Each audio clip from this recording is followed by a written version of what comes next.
in the top left corner. Is it actually live? Oh, no. No, you're... God, full shepherd. Well, I didn't know. Yeah, I know.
Hello, everybody. Welcome into another episode of Speedway Soccer Live. I am Davey Shepard at Davey T. Shep on Twitter, and we have the original Speedway Soccer crew here for you tonight. The first time all of us have been together on a live episode, so we're stoked for it. I'm joined tonight by Ben Wright, Andy Simmons, Jonathan Slape, and John Sloop. Guys, how's it going tonight? Everybody doing all right? Doing well. It's pretty unanimous. Said it all at the same time. I like that. So I feel naked without a beanie on, but besides that, I'm good. Right. Yeah, we didn't get the memo, obviously, but that's all right. It's normally how You're it goes. very cold-natured anyways. It's normally how it goes. It's one of the multi-spawns of our group chat. The Slape, Andy, Ben one decided they were all going to wear beanies, and then none of us pushing did. hard for the Carhartt sponsorship. I like it.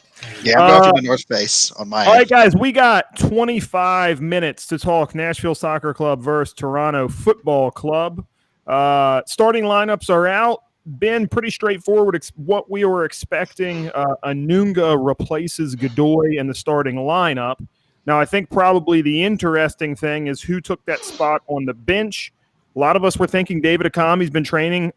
I said if it wasn't going to be Akam, I thought maybe Dunladi, but it's Dom Badji gets the spot on the bench. Ben, let's start with you. Your thoughts on the lineup and the bench selection.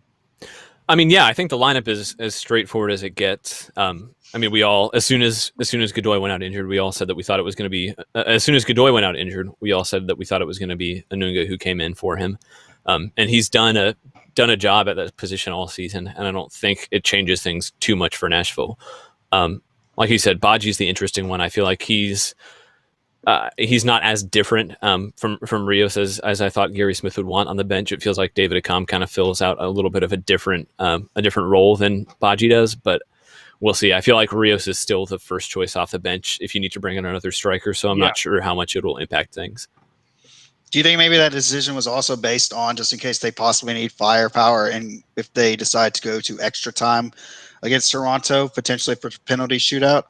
I have no idea. I mean, I'd bank on Akam in that situation. I feel like he's been as good, if not better than Badji in the minutes we've seen. My only thought with Akam would be he was just out so long. The idea of like sharpness or fitness is probably, even though he's been back for 2 weeks longer or whatever, it's probably just too far away. Slate, what about Dunladi not getting a nod? I thought he was out such a shorter amount of time compared to Badji. Maybe he would get in instead. Yeah, I mean, that was kind of a surprise for me. I think Dunladi is enough of a difference from both Rios and Cadiz that I thought he would be a good foil to bring on late. I think if Buana isn't on this team, I think Dunladi makes even more sense. But with the speed that Buana adds, I think that makes the most sense is Badji. It may not be the sexiest selection, but I think it actually may be the one that makes the most sense. Yeah, I don't beef with it at all. As far as starting lineup goes, like Ben said, totally straightforward, just a straight swap, Anunga for Godoy. Now, I said this the other day talking with the Paradise Park guys, and I'm interested to see with you if you guys agree. So with a normal double pivot of Godoy and McCarty, we see a lot of interchange between the two, right? Both kind of decide who's going to push or who's going to hold depending on the moment. With Anunga being more of just a straight six holding midfielder, does that mean Dax like has to be absolutely at the top of his game like he was last week? Because that's kind of how I go into it. I mean, I thought Dax was man of the match for me just the other day. Do you guys think he's got to be that good again for this team to have a chance of winning tonight? I think he definitely has to take on most of the responsibility of getting forward. I mean, even I forget which game it was. I think it was the Miami game when Godoy scored that winner. He talked about how it was nice playing with Anunga, who's really just a straight six, and how he was able to get forward more. So I think we'll probably see something similar where Godoy just sits back and McCarty's the one who has to push forward and be the main creator from that kind of deep lying midfield role. We got our first question of the day, Andy, and I'll come back to you. Ballin' Ali, who do you guys think scores the first goal? V-Love in the house, here for goal scores. V-Love making his first chat appearance, which I love. V-Love, Nashville, Tennessee Titans Twitter legend. I'd say Nashville Twitter legend in general. The guy is just a force to be reckoned with on Twitter. Okay, goal scores for both. If it's club scoring first, I've got Nashville winning 2-0 in my head. I've adjusted that from a 2-1, so I think Nashville scores first. I think this is a night for Cadiz. I think you guys, I'm sure you got to listen to the Joshua Cloak interview that we did earlier. He says two places that this Toronto team he thinks is able to be gotten. That's with one, long balls, diagonal balls over the top. Can get behind Omar Gonzalez, can get behind a slower Michael Bradley who isn't quite what he used to be.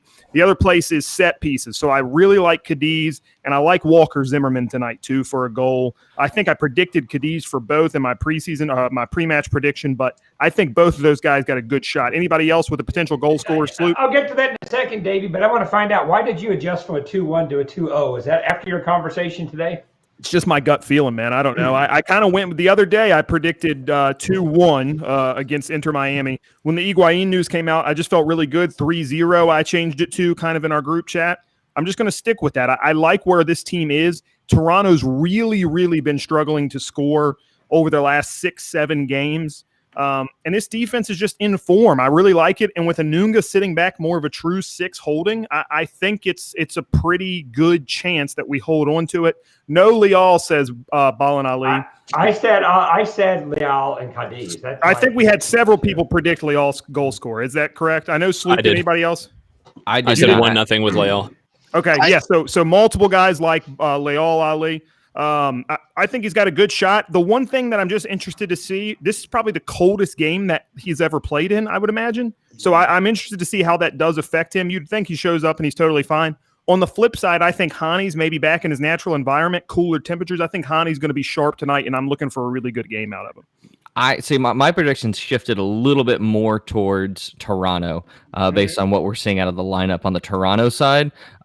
Still think Nashville's going to win, but having Pablo Piatti available for Toronto, yes, Toronto has struggled to score goals as of late, but having a guy like Piatti in on the wing really changes what Toronto is able to offer.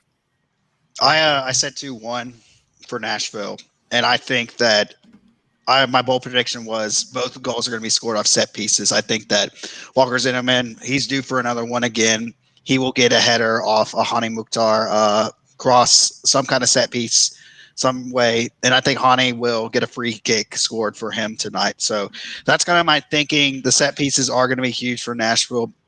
I believe they lead the MLS in goals scored off set pieces. So I think that's an opportunity for them to take advantage of Toronto. Like you guys had said, they're kind of a little bit vulnerable in that position. So that's where I'm going for as far as my bold prediction and my score line goes for. As far as who scores first, I would say probably Toronto scores first and then Nashville comes from behind. Ben, let me get that graphic big, the Toronto starting 11. So Piatti back in the lineup, maybe a bit of a surprise. His health was up in consideration, like Slape just touched on a minute ago. Altidore with the start up top, that's always maybe a point of contention on who would start there, Akinyola or him. Your thoughts on the lineup in general, Ben? It is like is a spine that has Omar Gonzalez and Michael Bradley in front of each other in the middle. Is that going to be able to be attacked, do you think? I mean, if it was just those two, I'd say maybe. But I think Jonathan Osorio has kind of become one of the better number 8s in the league. He doesn't get a lot of hype, but I think he more than makes up for it. And he's a guy who's able to just consistently cover ground. So I think he kind of has been able to make up a little bit for Bradley in that regard. And then Chris Mavinga, I think, has really kind of solved a lot of issues for Toronto in the back. I don't think the defense is necessarily their strength, but I don't think it's not just a weak defense for Toronto. They only conceded 3 more goals than Nashville throughout the season. Yeah, I mean, and looking at what Toronto's doing, I know a lot of people are going to key in on Josie Altidore and think, why is a guy like Altidore, who's a little older, starting over a guy like Ayo Akinola, who's scored 9 goals so far this season. But what I think Josie brings to this team is the ability to really hold the ball up and get guys into play. Andre Pozuelo has been the creative force for this team. And if Josie's able to, win those balls and play them down to Pozuelo, who can get it out to Piatti and De Leon, they can be dangerous and they can cause trouble for Nashville. So I definitely think this is a team that is gettable, but I think Piatti changes a lot of things for them. Obviously, this team's different in a lot of ways from the Miami team that Nashville played on Friday. But to me, after talking with Josh and just kind of looking at the roster on paper, it's got to be like the veteran grit, edge, experience thing that's the biggest difference, which I think if you are a Nashville fan and you're looking for a reason to be weary of this game, I think it is that. Now, we've got guys like Dax. We've got guys like Walker who have played in huge games despite their age. I think this team's got a lot of that around the edges, but like MLS guys who have played in huge games at the MLS level, not in some other league, whatever, it's kind of hard to top Toronto, I think, and that's something I'm interested to see throughout tonight.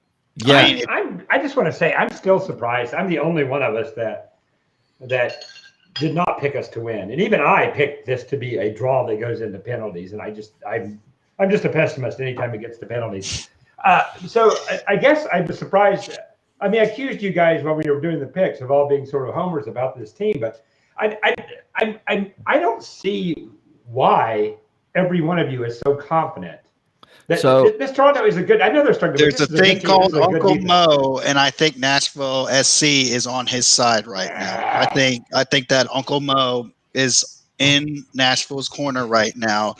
I believe that in their last 8 games, they've scored 15 goals or something like that. And that was one of the big contentions too, that this team can't really score goals, and now they're bagging goals left and right.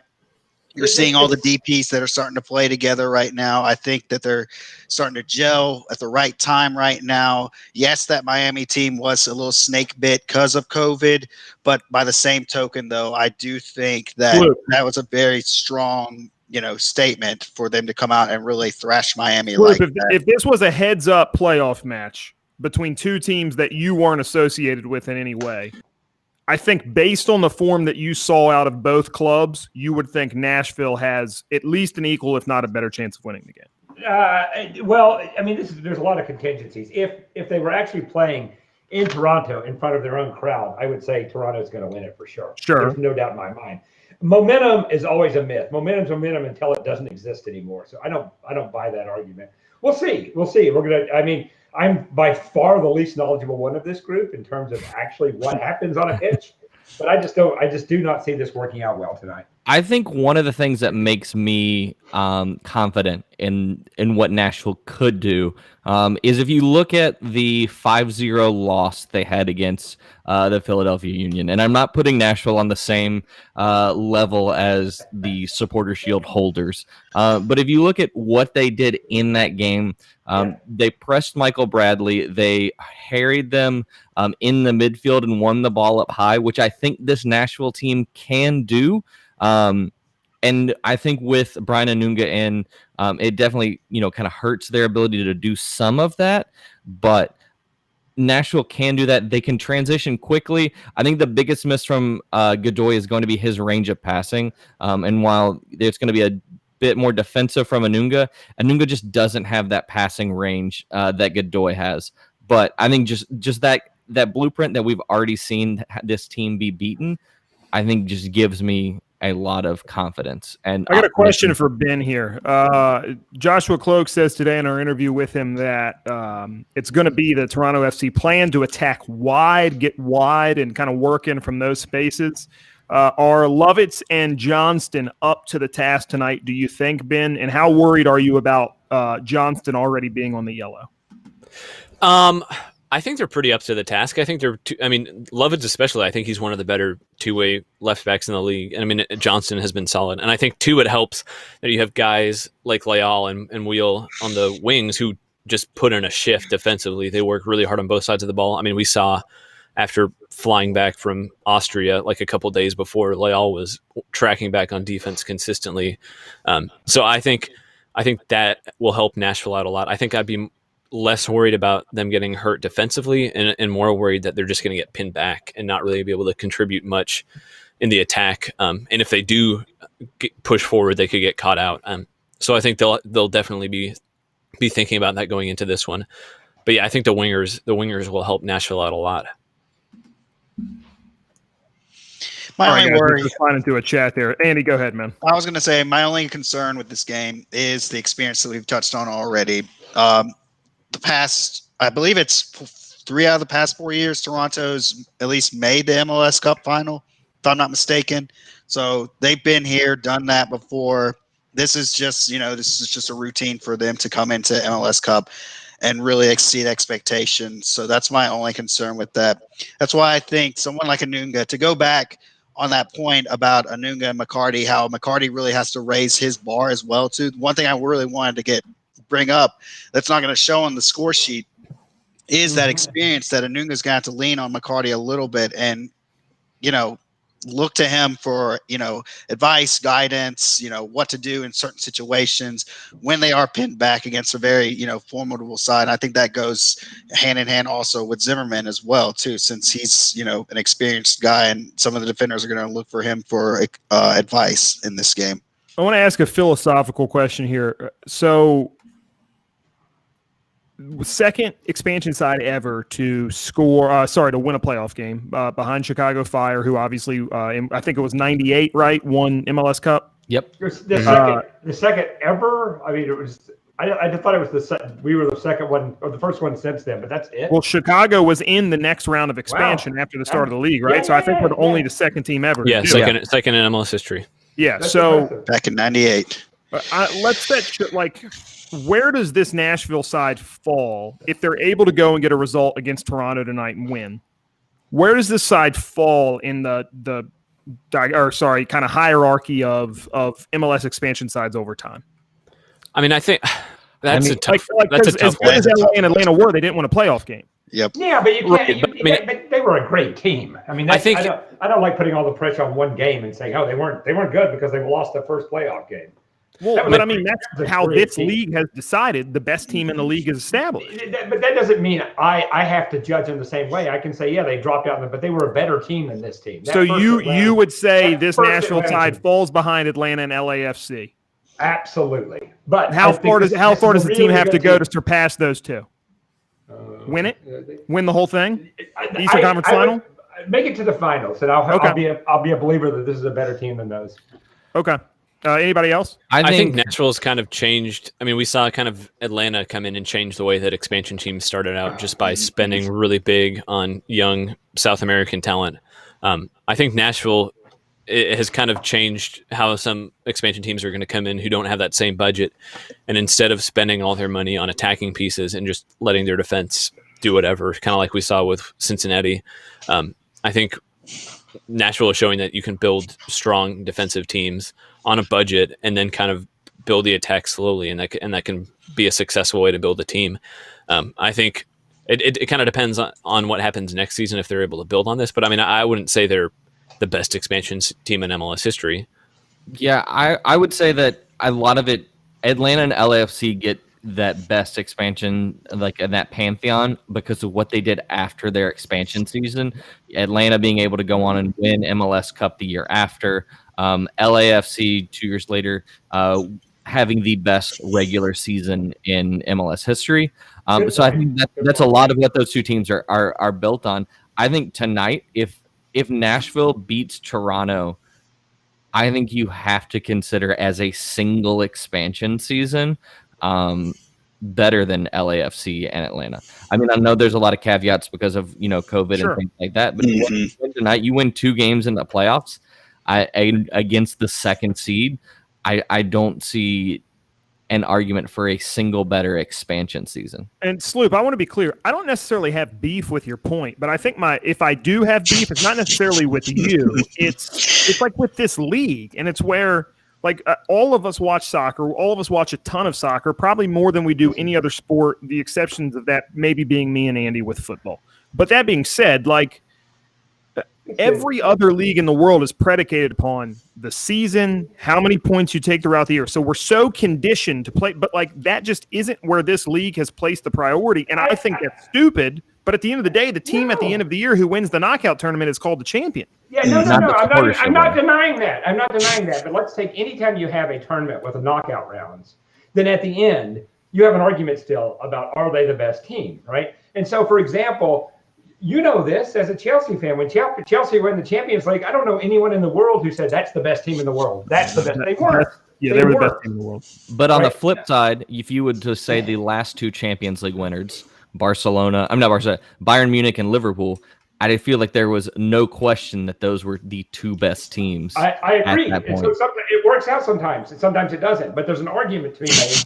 There's an argument to be made that team that won it is not the best team.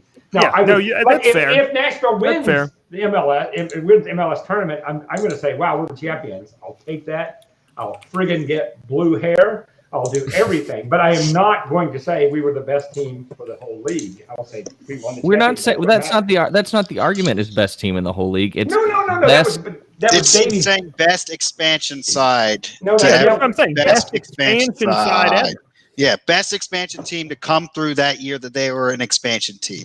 Yeah. For example, and I'm not saying right now. I think that Nashville SC is. I think Chicago, who goes and wins MLS Cup, is always the best version of that, no matter what. Now, if Nashville SC was to go do that, I would say in a bigger league with more teams spending less money, Nashville SC would surpass them. But currently, I'm just saying compared to teams like LA or Atlanta. How far does this team have to go in the playoffs to surpass those two teams? I think they already if we're just talking about the playoffs, they already have. Neither of those teams. But we're not just talking about the playoffs. We're talking about the totality of it. And what I'm saying is those two teams were so good during the regular season, but not good during the playoffs. What is the break-even / surpass point? I think it's apples to oranges. Okay. It's a little bit of an outlier, too, I think, because if this would have been a full season? Who knows how Nashville would have fallen. They could have not in even a regular season. In right. a regular season. I get that. So. We could have been better. We could have been worse. Whatever it is. It's a very, very weird. Listen, one other point, because this is a little bit off the rails, and this is getting irrelevant. But let's say we would have ended up in 6th place, then we wouldn't have had the chance to win this little, Sure, the playing game. Respect the playing game, man. This has been our first. I'm respecting it as a win, but I'm just trying to say, if we would have been even better as a team, we wouldn't have had a chance to win that one. So that's fair. That's a fair point. It's only a result if they win, right? Just like Arsenal in the FA Cup, right? We're now on Will Bowling territory. We're on Will Bowling territory. You got a chance to bring up Chelsea, so I'm just returning the favor right here. I brought him up as a negative, though. I brought him up as not the best. Never mind. I'm getting. All right, guys. We got 5 or 7 minutes left. Ben, what's the game inside the game tonight? I think it's if they can shut down Osorio and Bradley. I mean, I know we talked about Bradley losing a step, but I mean, he's still a really good passer. And I think they give kind of Pozuelo a platform where he doesn't really have to worry about doing too much on the defensive side of the ball, but he kind of just has a free role in the attack.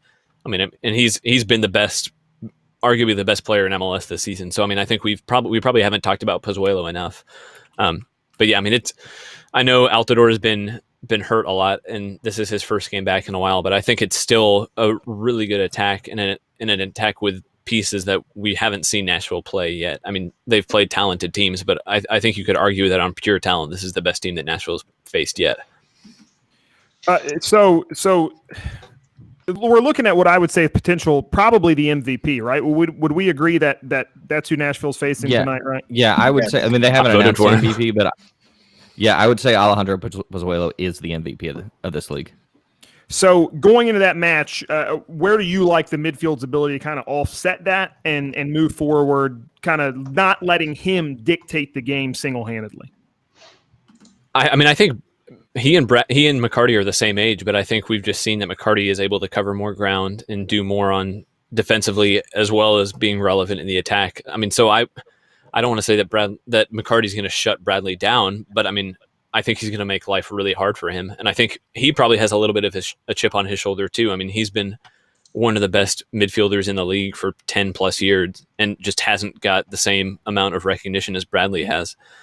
So I think McCarty will want to, I think he'll probably think he has a little bit to prove in this game. And I think, I thought that Reuter piece kind of pointed towards that, right, Ben? The right. idea that, I know I've been here forever, but I really, really want to win a cup. And I kind of have that as a mark against myself, even if no one else does, which I thought was just a really great piece by Jeff and really kind of self-aware stuff by Dax.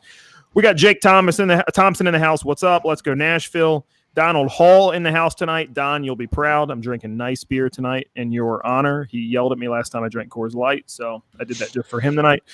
All right, guys, 3 minutes left. Kind of final thoughts that we've got heading into this one tonight. We've kind of talked through where we feel. Sloop says the team sucks. We've never been good. We're going to lose. No, I'm just kidding. Look, I feel good. I like this team, and I think kind of, maybe I did derail us a bit. Well, I definitely derailed us a bit with that conversation, but I think this team, regardless of the result tonight, and if you're watching, I hope this is kind of what you take away. Great season from Nashville. No matter what the result of this match is tonight, it's going to be good. We've seen a competitive side all year long. For me personally, I think they have got more than a puncher's chance tonight. I like where they're at. I'm excited to see where this game goes. And look, I just think this team's really, really good, really on form, supremely confident players. And you see it all the time, what a confident team can do. So that's kind of it for me. I want to say one thing, which is that the thing that I love about this season, and if you want to talk about momentum, you can do that. But it's not just that. I feel like the pieces have come together in such a way that I can't wait for next season. I mean, I'd love to win the tournament, but I'm already pumped up about what's to come. And this team has put that together. I think looking at this game, Nashville, I think, thrives in the instances when they are the underdog, when they come into the game with a chip on their shoulder. But I think that they're going to come to this game more so than they did against Miami, with no one really feeling that they have a chance of advancing. And it's something that Nashville needs to and will embrace. So I think that, looking at this game, I'm very excited at what we could see, what could happen, but regardless of the outcome, feel very good about where this team is headed. Lucas Panzica, what effect will the glare from stadium lights off Michael Bradley's bald head have on the game? I think it's a high likelihood. What we didn't share with you is this other thing, which was an admission that he padded the vote for our 5-a-side pick'em tournament of Nashville SC players, and that I actually rightfully should have won that. So he didn't say that there. Just rightfully faced me in the final. You still would have lost to me in the final, but Lucas just went for the heartstring vote. He did. He played Nashville fans like a fiddle with those selections, so I'll give him credit for that. Guys, let's put a pin in it there. Look, exciting game. We'll all be on Twitter kind of yelling around. I'm sure we'll be in our chat too. We're looking forward to it. Thanks everybody for the questions. Ball and V-Lub, Lucas, Don, Jake, everybody who hung out. We appreciate you guys watching. That's why we like doing this stuff. It's going to be a fun night. Tune on the radio. Tony Husband's on the call if you can go there. FS1 tonight. I'm not going to get into cable versus anything else. Sloop, you got a question? I just wanted to do this. I told you I wanted to. Ready? Woo! Oh, no. Sloop with the Ric Flair yelling. We'll go out on that. Lucas, I stopped the count is what he said. All right, guys. Have a great night. We love you guys. We'll talk to you soon. Thanks to Broadway Sports Media, 104.5 The Zone for everything they do. We'll holler at you soon. Go Nashville SC. Sponsor me, North Face.